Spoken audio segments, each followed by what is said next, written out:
Welcome. I'm Gavin Giovannoni, and we are launching the Moving Science podcast series 2, which is going to focus on brain health. And I'm joined today by Stephanie Kramer. Stephanie, would you like to introduce yourself and just explain your background for the audience?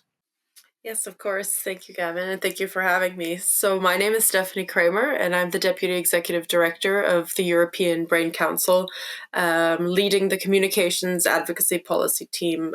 Could you tell us a little bit about what the European Brain Council is? Is it a governmental organization or? Yes, so the European Brain Council is a nonprofit organization based in Brussels. We are a network of key players in the brain space, a membership encompassing patients, clinicians, scientists, and industry, with the main mission to promote brain health and brain research, basically with the ultimate goal of improving the lives of the millions of Europeans living with brain conditions. And we do this through advocacy initiatives, projects, events, policy papers, and basically all that through continued interaction with European institutions to build stronger health policies and research policies, raise awareness, and encourage education on the brain. And just to educate on the repercussions of neurological and mental health conditions to society as a whole. Maybe we should start off with a definition. Maybe you want to start off with how you define brain health.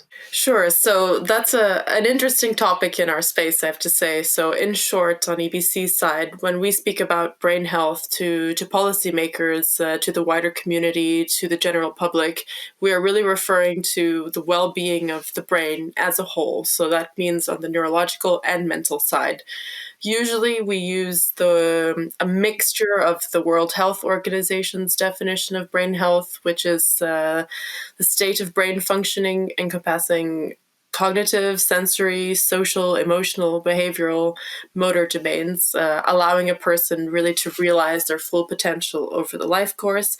But even more so and more specifically, we turn to the European Commission's definition, which extends brain health really as a full concept encompassing neural development, neuroplasticity, brain functioning, and just the brain across the life course, including mental health and well-being elements.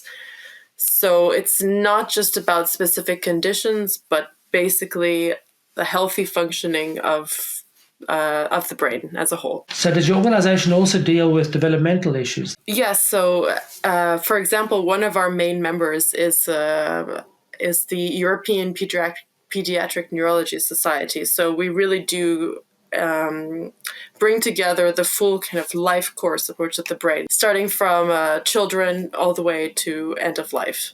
So I assume you would also have if necessary, focus on in utero development and in terms of pregnancy. More and more so, yes.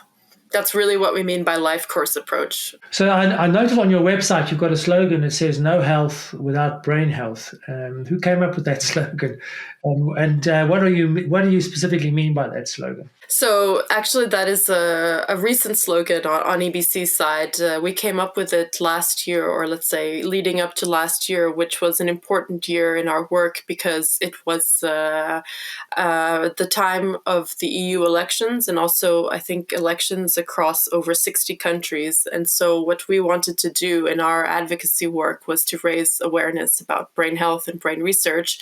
And we came up with this, let's say, catchphrase or slogan, "No health without brain health," to really convey the importance of placing brain health at the top of health and research agendas to policymakers and civil servants in Brussels.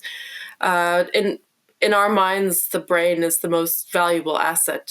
For us, it's a complex organ. It's a control center of our bodies. It's really without a healthy brain, we don't have health. We don't have a healthy body. And so what we wanted to do was make sure that policymakers were aware that without healthy brains, we cannot have healthy societies. So with this catchphrase, we conveyed to policymakers and the general public that without a healthy brain, we cannot have a thriving society. We cannot have health and happiness, powerful labor markets, economies, and just future generations. If their brains weren't healthy, they weren't healthy. So I assume metabolic health then, just systemic health is also part of brain health then, by that, using that definition. Yes. Now, I hear you working from a policy perspective, so I assume there's an enormous socioeconomic impact of poor brain health, the opposite. So are you doing a lot of work around the economic impact of poor brain health, for example? Yes, so actually a lot of EBC's work is based on that socioeconomic work and the impact of brain conditions. So that's something that we started with over 20 years ago when EBC was formed, was actually studies looking at the socioeconomic impact and the burden of brain conditions, neurological and mental alike, because at the moment, there are, I think, over 3 billion people globally living with a neurological condition and 970 million with a mental health disorder. And we don't know the exact numbers in Europe, but we do know the cost of brain conditions to Europe. And that's an estimated 800 to 1.5 trillion euro a year. And these are also quite outdated numbers. And these are numbers we've been using to policymakers to showcase just how important it is and how much of an impact brain health, or let's say brain ill health, has on society, and why it's important to tackle then brain health from an early age and from an early intervention perspective, so that we can undercut this burden and we can actually make some progress in alleviating the burden as early on as possible. So can our listeners actually download these reports from your website, for example? Yes, so we do have, the reports are dating back to 2010 and 2016 now, but this is something that we hope to work on and for an updated, let's say, report very soon, but all of this information is available on our website. Now, to give some meat to this, to your organization, could you just potentially just give us one or two examples of projects that you're working on currently, so we get an idea of the kind of things you're doing? Sure. So actually, at EBC side, we do a lot of, let's say, different work. So aside from our advocacy efforts or policy efforts, which is a lot of conversations, events, and just general awareness raising with policymakers, we also want to make sure that the information that we are conveying to the general public and policymakers is informed and research-based. So we do have work ongoing at the office and with partner organizations and partner experts, looking at a wide range of different topics, such as optimizing care pathways, identifying and bridging treatment gaps. So we have projects such as the Rethinking series, where we look at rethinking how we treat a certain condition or certain disorder. So we have a few now. We're currently working on rethinking schizophrenia in Europe. We've had rethinking multiple sclerosis, rethinking Alzheimer's, and that's really looking at how we can optimize care and early intervention and treatment from beginning to end. And we also had a project called The Value of Treatment, from which this stemmed, which was looking at the cost of non-intervention. So how much cost and how much burden grows every time or every let's say day that a disorder or a disease is not tackled appropriately from early onset till the end. And so with these projects, we come up with policy recommendations to educate policymakers on why a more robust health policy is important. And even though, let's say, these disorders cause a massive burden and a massive cost in society, treating them for earlier on and investing in brain health and brain disorders,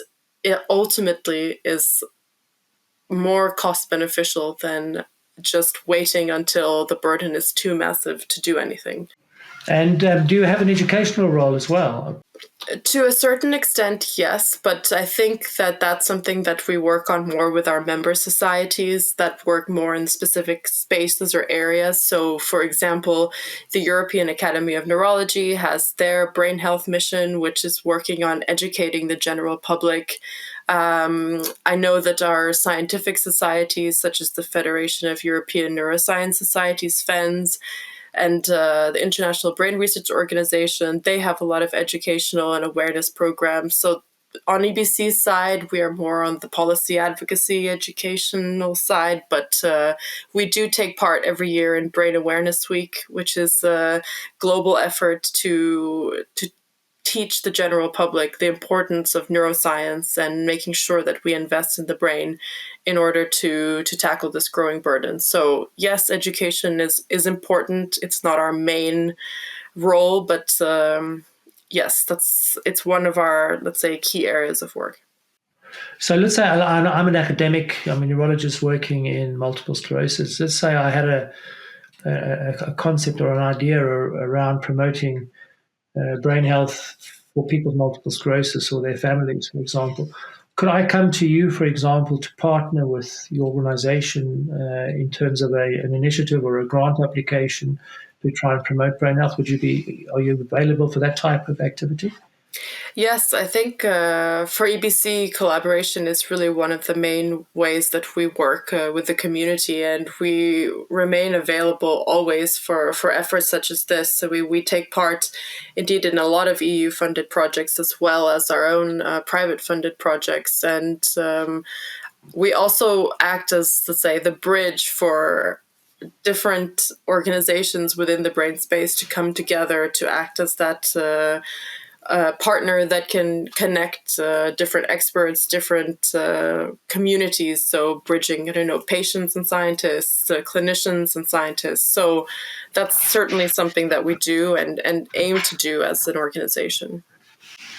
That's very good to hear, and I'm sure many of our listeners would be, looking to help, looking towards you to try and help them with some of the initiatives they'd like to kick off in their own countries, for example.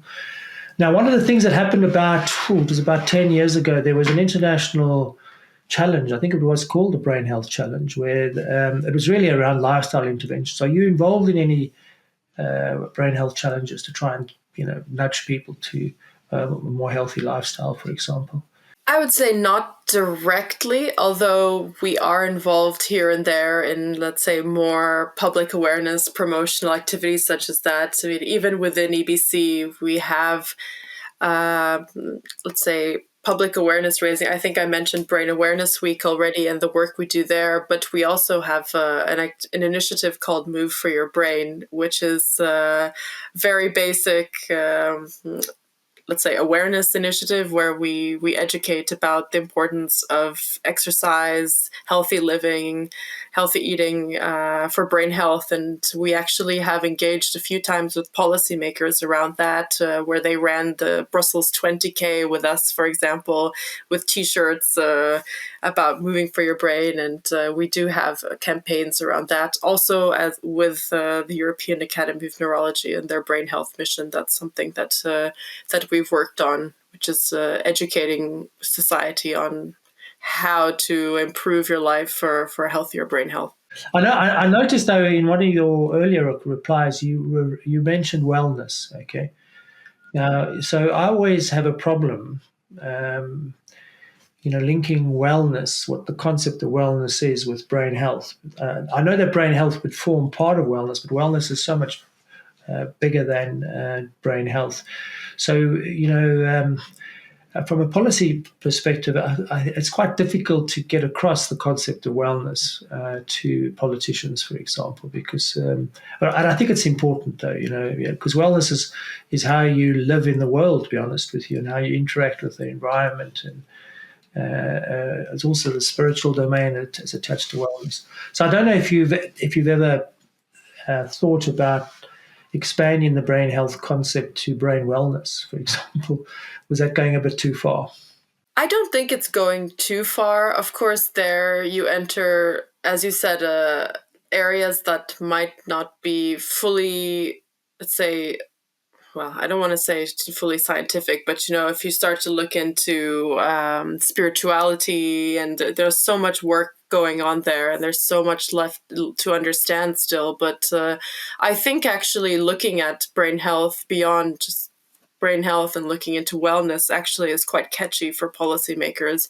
And I think that this idea of everything that we do affects our brains and our lives, I think is actually why the concept of brain health or brain wellness is picking up much more now than back in the day when we were talking about neuroscience and diseases and things that weren't fully tangible for, let's say, the general public or even policymakers. So I think looking into this overall approach to health and making sure that we're living healthy and living well, and that will basically do the rest for our brains and for our bodies, I think is actually a nice way of looking at it and an easier to digest way of educating policymakers and the general public.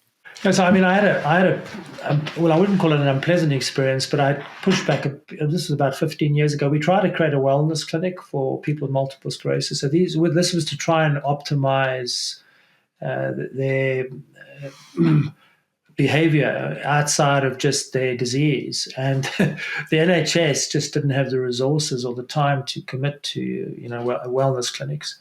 And I think if you look at wellness clinics now, they exist wellness programs. It's usually the private sector. It's usually companies that launch them for their staff.